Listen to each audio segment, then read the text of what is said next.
Matthew Evans had spent his life building an empire: real estate, finance, stock markets. He had mastered them all. At 78, retired and wealthy beyond worry, he was used to control, to order, to having things work the way he wanted. But one sweltering afternoon in Kentucky, as his luxury sedan sat helpless by the side of a rural road with a flat tire and no cell signal, Matthew found himself facing something that money couldn't immediately fix. That's when a boy appeared, barefoot, dusty, and no older than 14. The boy, Elijah, approached with a calm confidence that defied his age. "Got a flat, sir?" he asked, and without waiting for an answer, knelt down beside the tire and got to work. There was no hesitation, no boast, just quiet competence. Matthew, for once, didn't know what to say. He stood there, not just watching, but feeling, something he hadn't done in a very long time. Gratitude, humility, maybe even a flicker of shame. When Elijah finished and Matthew reached into his wallet, the boy refused the money with a gentle smile. "Just happy to help, sir." It was a brief interaction, but it haunted Matthew. That night, surrounded by luxury and silence, he couldn't stop thinking about the boy's kindness, the kind that asked for nothing, expected nothing. It stirred something deep inside him, something that had been buried under decades of business deals and power plays. He had to find Elijah. Not out of obligation, but because something in that moment had shifted the ground beneath his feet. His search led him to Harlan, a small Appalachian town where Elijah lived with his mother in a house that leaned with the weight of years. When Matthew knocked on their door, he didn't expect the warmth he found inside. Their home was humble but full of life. Drawings on the fridge, a half-fixed fence in the yard, the smell of fresh bread baking in the kitchen. It wasn't wealth. It was richness. The kind he had forgotten existed. As he sat at their table eating a simple lunch with Elijah and his mother, Matthew felt more at peace than he had in years. This family had so little in material things, yet they were overflowing with dignity, purpose, and love. He realized then that Elijah hadn't just helped him fix a tire. He had helped him fix something far more broken, his sense of meaning. Matthew didn't leave that house the same man. He left with a plan, not just to repay a favor, but to invest in something real, in a boy with heart, in a home that deserved better, and in a future that, for once, had nothing to do with profit. And that was only the beginning. Matthew Evans had always believed that gratitude could be measured in returns, investments, favors, handshakes that led to contracts. But that belief shattered the day he walked into a modest home in Harlan, Kentucky, looking for a boy named Elijah. The same boy who had helped him fix a flat tire without expecting anything in return. What began as a simple act of kindness became the catalyst for a journey neither of them could have predicted. When Matthew arrived at Elijah's home, he expected to offer thanks, maybe a check, a scholarship fund even. But he hadn't expected to be invited in, offered a seat at their kitchen table, or handed a plate of roasted vegetables and fresh bread with the kind of sincerity you can't fake. Elijah's mother, with tired eyes and a strong voice, spoke not about struggle, but about strength, about community, about how they made the most of what they had. The house was worn, but filled with love. Hand-drawn pictures covered the walls. A rusty swing set leaned in the backyard. There were signs of hardship, yes, but also signs of hope. Elijah, with his dusty jeans and curious mind, talked about dreams of becoming an engineer. And as Matthew sat there, surrounded by people who had so little and gave so freely, something shifted inside him. He remembered the boy who knelt in the dirt to change his tire. The same boy now offering iced tea from a mismatched glass with a smile that held no bitterness. Matthew realized that wealth wasn't in marble countertops or gold-plated faucets. It was in moments like these, in laughter over lunch, in worn hands that still reached out to help. The next day, Matthew made calls, not to his brokers, but to builders, electricians, and roofers. If a boy like Elijah could give so much with so little, then surely a man like Matthew could do more. Within a week, construction crews rolled into Harlan. The sagging porch was rebuilt, the kitchen modernized. A new swing set stood tall in the backyard, and while the house transformed, something else did too. Matthew. He didn't just renovate a building. He repaired a part of himself that had gone quiet after years of chasing success. Every plank of wood, every coat of paint, felt like penance and promise all at once. Elijah never asked for any of it, but Matthew gave it gladly. Because sometimes, the richest people are the ones who teach you that giving isn't about wealth, it's about heart. And as the sun set on their finished home, Matthew stood beside Elijah and his mother, not as a benefactor, but as something far more rare. A changed man. Elijah didn't know it at the time, but his quiet decision to help a stranded old man on the side of a Kentucky road would ripple far beyond that afternoon. With nothing more than worn sneakers, a borrowed socket wrench, and the lessons his grandfather had taught him, Elijah showed up with something many people spend a lifetime searching for: character. He didn't ask for money. He didn't expect praise. He helped because someone needed help. Simple as that.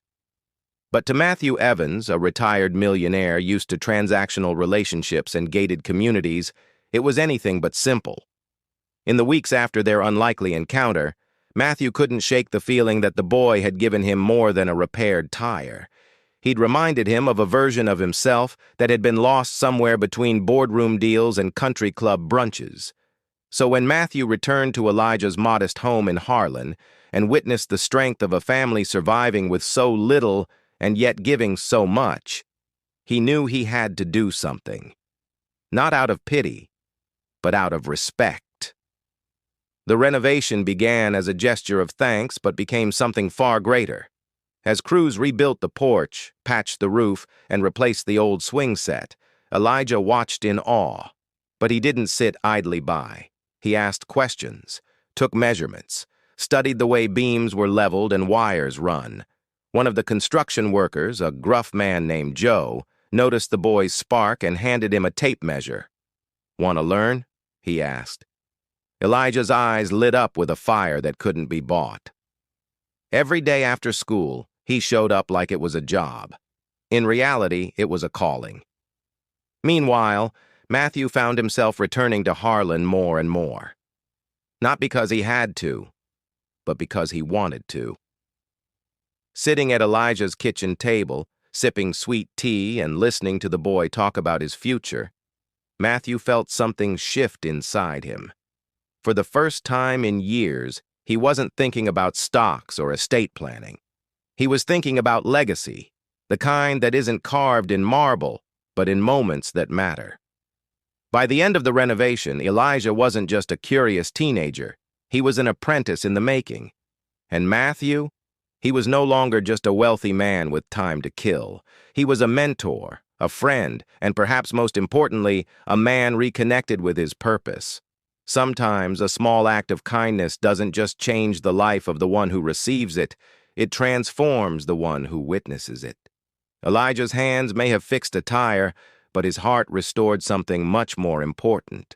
And that, more than money or materials, is what builds a better world. The day Elijah stepped into Matthew Evans's world, it wasn't just a flat tire that got fixed.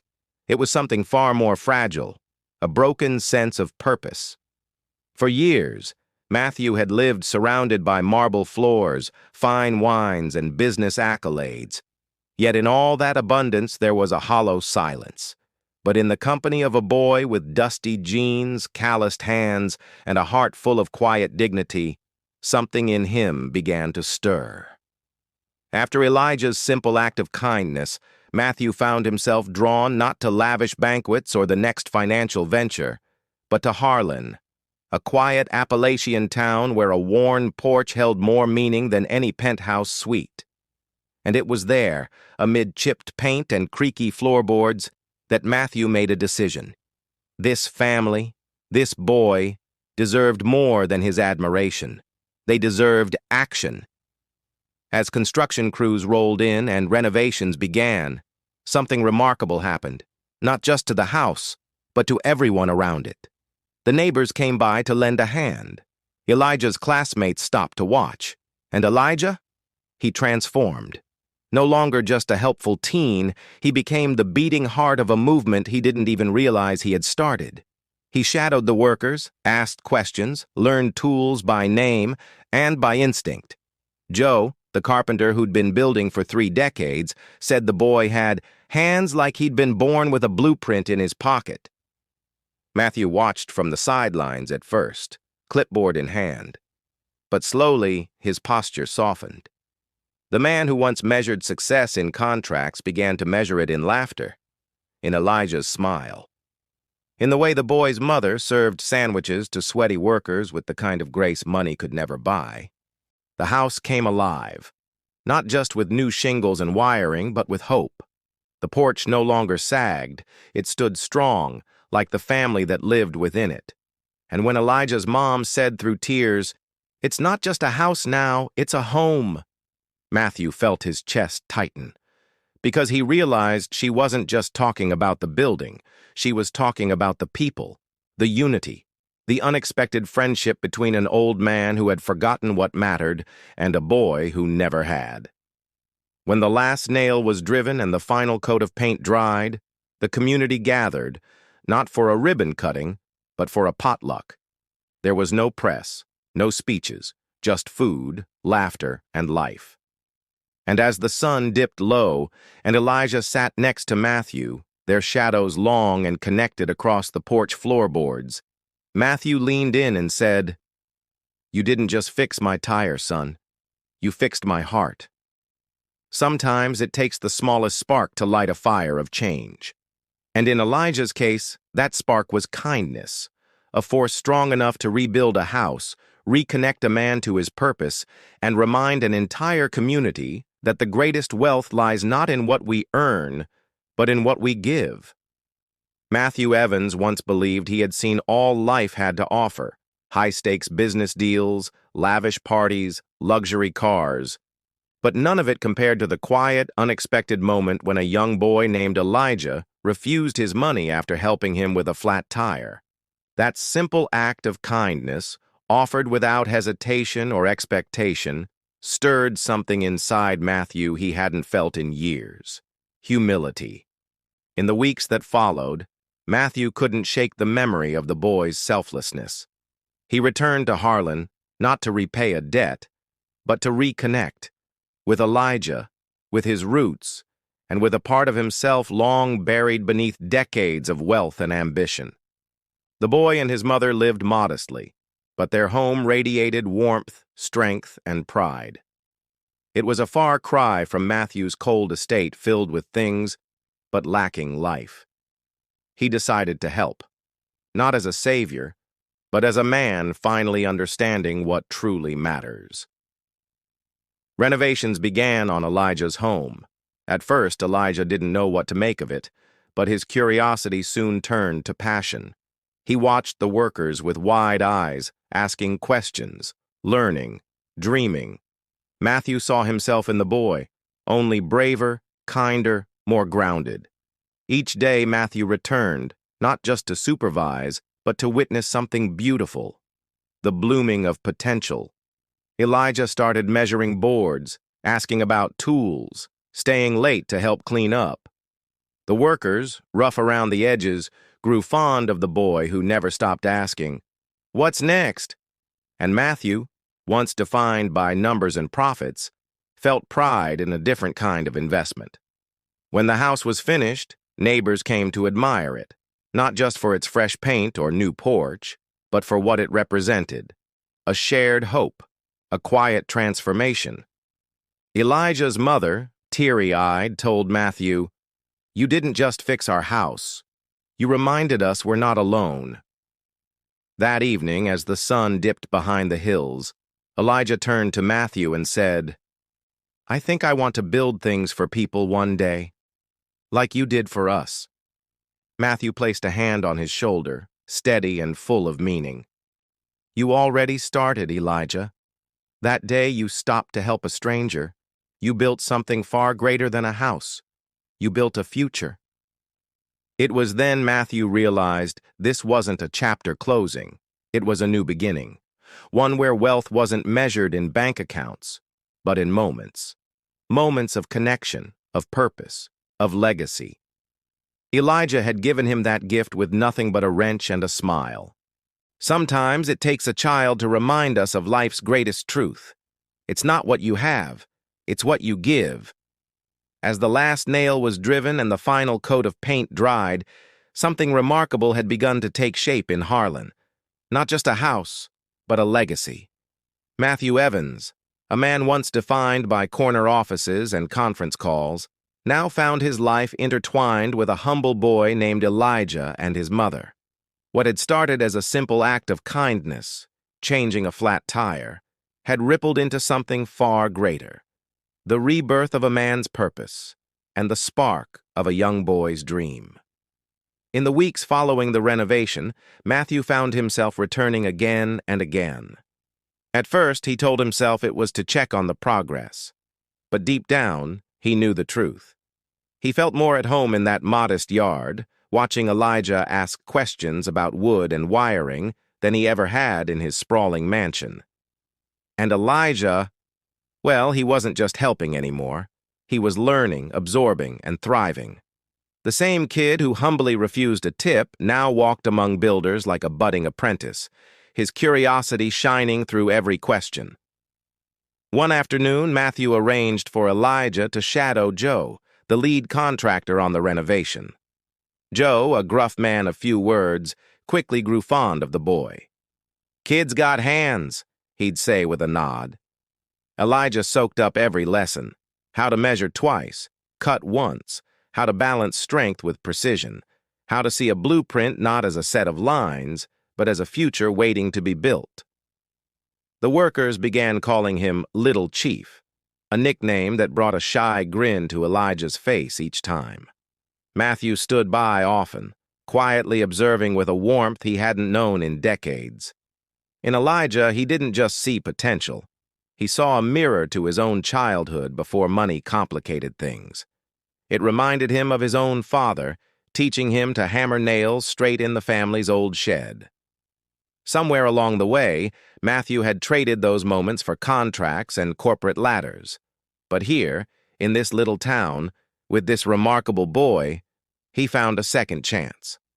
One evening, as the sun set over the now renovated home, Elijah sat on the new porch swing, the fresh paint still smelling faintly of pine. "Mr. Matthew," he said softly, "do you think I could really build houses when I grow up?" Matthew sat beside him, the boards creaking gently beneath their weight. "Elijah," he said, his voice low and full of conviction, "you've already built something. You built a better version of me."